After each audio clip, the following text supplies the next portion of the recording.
Okay, and we're back. Oh, wait, I gotta get the guy walking here. Hang on one second. Here we go. There we go. Let's all stare at him for a second. Isn't that cool? In this video, 6.4, we're looking at bone remodeling and calcium homeostasis. As you'll see, this is going to be one of the more important aspects of our skeletal study because it's going to directly connect to diseases like osteoporosis. Some of the topics we'll look at here: bone remodeling, the cells that are involved, mechanical and hormonal influences on bone remodeling. How do we homeostatically regulate calcium, and what's a calcium budget and disorders that are connected to it? So, with that said, oops, let me get me out of the way over here. We have a hard time sometimes thinking about this idea that our bone is constantly being broken down and being rebuilt. We think that a bone is a bone, that once you have a humerus or a tibia or an ulna, that's how it's going to stay, and maybe it gets a little bit bigger. I think we're okay with bone growth, but perhaps we're less comfortable or less accustomed to the idea that bone is remodeling. And when you think about remodeling, think about what happens in your house. If you decide you're going to remodel in your house, what do? You tear out a section, you tear out some cabinets in your kitchen, you clean up the area, you put some new ones there, and hopefully the new ones are better than the old ones. Something similar goes on with bone remodeling. We have this process that you see here called a resting stage, but you may have some stable bone that is relatively new or has been there for a while. But as most tissues will experience, if you don't replace the tissue, eventually cells die, cells wear out, cells are damaged by other processes. And in this case, you see osteoclasts. We've already looked at these before, come in and they are going to clean out. They're going to damage. Remember, my phrase here is chew. They're going to damage and remove old bone tissue. Osteoblasts will be recruited to come in and build new bone tissue, and we replace the bone over time, and then we're back to stable bone. This is an ongoing process that goes on our entire lives. When we're younger, bone formation exceeds bone resorption or bone breakdown, so we build bone over time. As we age, the process reverses. Resorption actually exceeds bone formation, and we see loss of skeletal mass as we age. So what we're going to look at are the major influences on bone remodeling. There's two major processes that are going to be really important in terms of influencing bone remodeling, and then we'll look at calcium as well. I'm just always in the way here. Hang on. Okay. Two major forces can remodel bone. Now again, this is different than bone growth. Growth, we said, can be epiphyseal, which grows this way, or we can have bone growth that way, appositional growth. Here we're talking about the gradual change of bone due to, in one case here, mechanical stresses. Bone deposit and bone resorption, we get that. They are by the osteoblast and osteoclast. This is occurring in the periosteum and in the endosteum. So on the outside, if you will, of long bone, on the inside of the medullary cavity of long bone, we have osteoblasts and osteoclasts working. Osteoclasts, of course, are going to degrade bone. We mentioned before they have lysosomal enzymes that break down the protein parts of bone. They have hydrochloric acid that breaks down the calcium or mineralized part of bone. But again, why does this even happen? It's going to happen because we constantly need to recycle the bone. We have to replace the tissue and adaptation to mechanical stress, which is what this slide is really about. If you have a lot of stress on a bone, the body's response to that is to build extra bone tissue to make sure that bone is strong enough to withstand that stress. It can have some unfortunate side effects. You see, in this case, we have a bone spur. A bone spur is when you get basically extra bone growth in response to stress. Somebody can have, in this case, extra bone on their calcaneus because they're getting a lot of pressure on their heel. The body's response is to build extra tissue. In some ways, it's kind of like a callus, kind of like a bony callus, where extra tissue is being offered for protection. You also can see the effects of this in the reverse. If you do not have much mechanical stress on your skeleton, the osteoblasts become less active. Stress makes them work, makes them build extra bone tissue. If you have a bedridden patient, they build bone more slowly, and in fact, they actually may have resorption really exceeding bone formation, and they can have a lot of skeletal loss.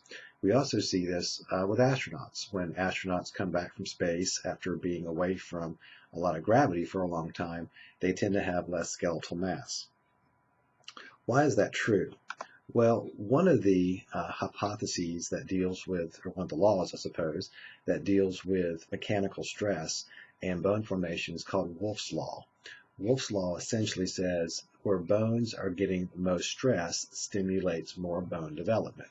So the idea here, and let's look at our example, if you have a compressive force on the bone where there's extra stress on one side of the bone and less stress on the other, Wolff's Law stipulates that bone loss is going to be occurring here and bone formation is going to occur there. So we're going to gradually remodel or shift the bone tissue to compensate for that extra additional stress. So this is what Wolff's Law states. Now, exactly how this works, we're not 100% sure. Here's the going hypothesis, that when you stress bone, then you're slightly bending it. When you slightly bend bone, this may cause slight electrical changes in the bone because all those ions, calcium and phosphate in particular, may be some slight generation of electric potential when you stress bone that way. And if you stress bone that way, that may stress or stimulate osteoblasts to be very active on one side and osteoclasts to be more active on the other because there's not the competition for osteoblasts. So that's one idea. It's not resolved science, but we do know that people who stress a bone build bone tissue. You may have seen a tennis player where they compare their left and right arms. If you have a tennis player who's right-armed or right-handed, then they actually can look and see their bones are actually bigger on that side. Why? Those bones have been stressed, and the response by the body is to build extra bone tissue to compensate. Okay, I'm just going to remove me here. I keep getting in the way. Okay.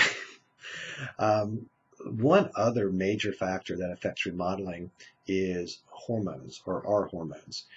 In particular, one, PTH, parathyroid hormone, produced by the parathyroid glands, is a major influencer on bone development and calcium metabolism. You see here, PTH regulates calcium levels indirectly by stimulating osteoclast activity and causing calcium reabsorption in the kidneys. Here's a classic case of negative feedback. Let's look at their example up here.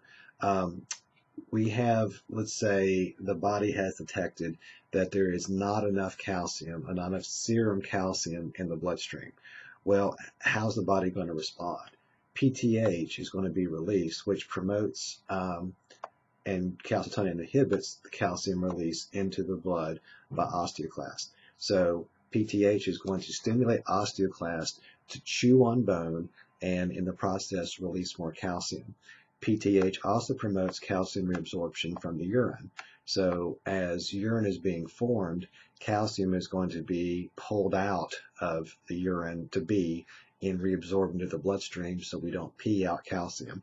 If our calcium levels are low, the last thing we want to do is pee out some more. PTH also promotes the active formation of vitamin D, promotes active vitamin D formation rather.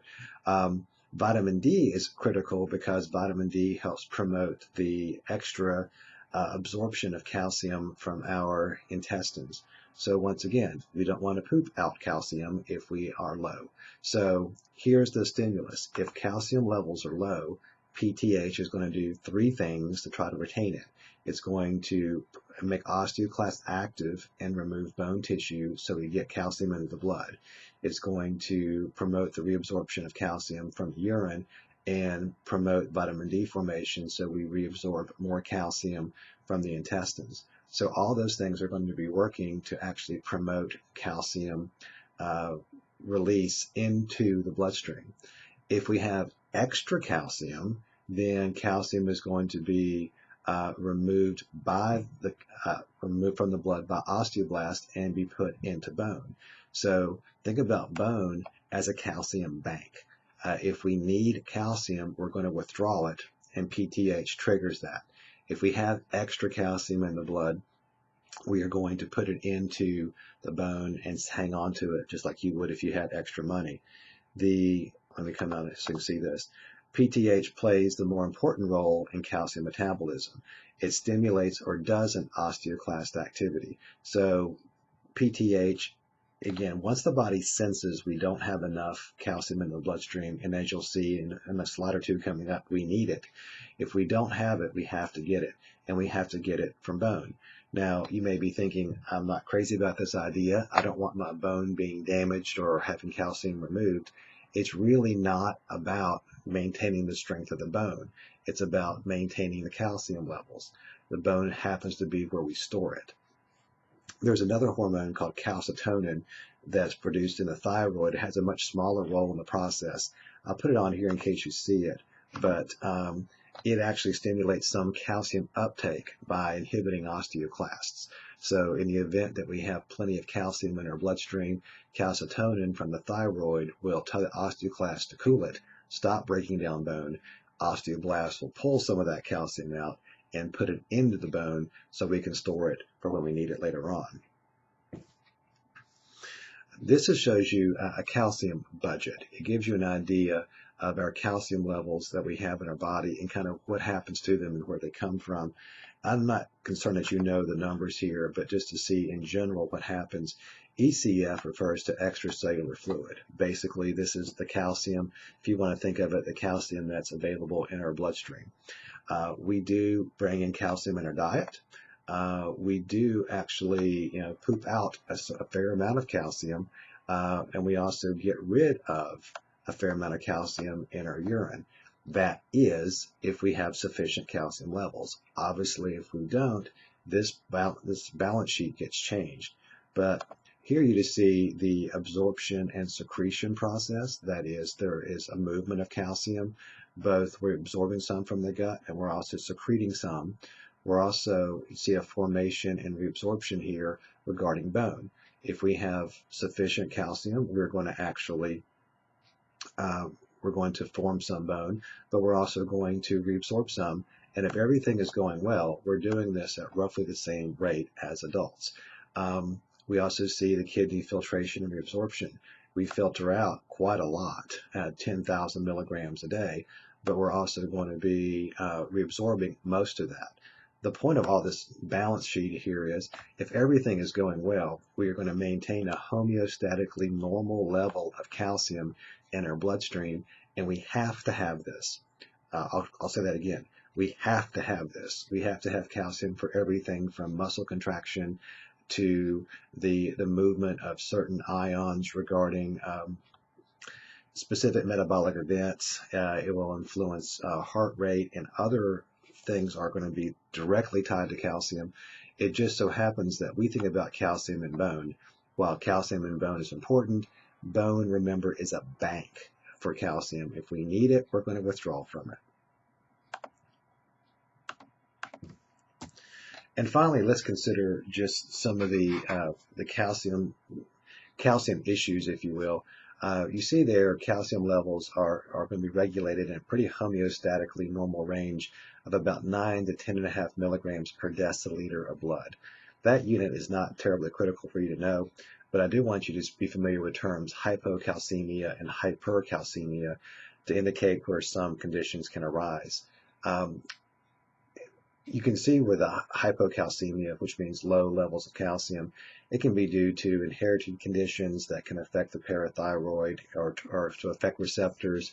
It also can be due to environmental conditions, like someone just doesn't have much vitamin D in their diet, they're not getting much UV exposure, so they're not making the precursors of vitamin D for calcium absorption. You also see this if someone has poor renal functioning or if they had parathyroid surgery, so they're not making PTH. If they're not making PTH, they really can't regulate calcium levels, and their calcium levels can drop, and they don't go to the bank of bone to pull out calcium. So someone can have a number of symptoms here: numbness, muscle twitching, muscle cramps, and impaired mental functioning. And if they get below about 6 milligrams per deciliter in their blood, that's a generally fatal condition because it will disrupt too many homeostatic processes. Hypercalcemia, high levels of calcium, is due often to vitamin D intoxication, which is, well, I should say not often. That does happen sometimes. It could also happen because of overproduction of PTH. Many cancers will actually cause elevated levels of calcium in the bloodstream because the cancers will metastasize to the parathyroid gland and cause it to produce too much PTH, which means you're pulling way too much calcium out of your bone and your calcium levels are going up. Someone could have symptoms including confusion, depression, nausea, and pain, and generally above 15 milligrams per deciliter. Once again, we are homeostatically so out of whack that many metabolic processes will be disrupted and generally cause failure. Cause it to be a fatal condition. So that just gives you a general sense of this, of calcium and remodeling. And let me end with this idea, and I'll come back to say this. Again, don't think about calcium and bone as being one and the same. Bone stores 99% of the body's calcium, and it's good that it does because it does give us that reserve if we need it for metabolism. But as we'll see in class, when we look at some disorders of calcium metabolism, you can certainly throw off that balance of bone resorption and bone formation, or if calcium metabolism is not correct, it will affect bone formation. So I wanted you to have a sense that these are connected topics, that bone remodeling occurs because osteoclasts are active and because osteoblasts are active, but you can throw off that balance, including by throwing off calcium metabolism and thereby disrupting bone formation. So we'll deal with some of those conditions when we get to class. Thanks.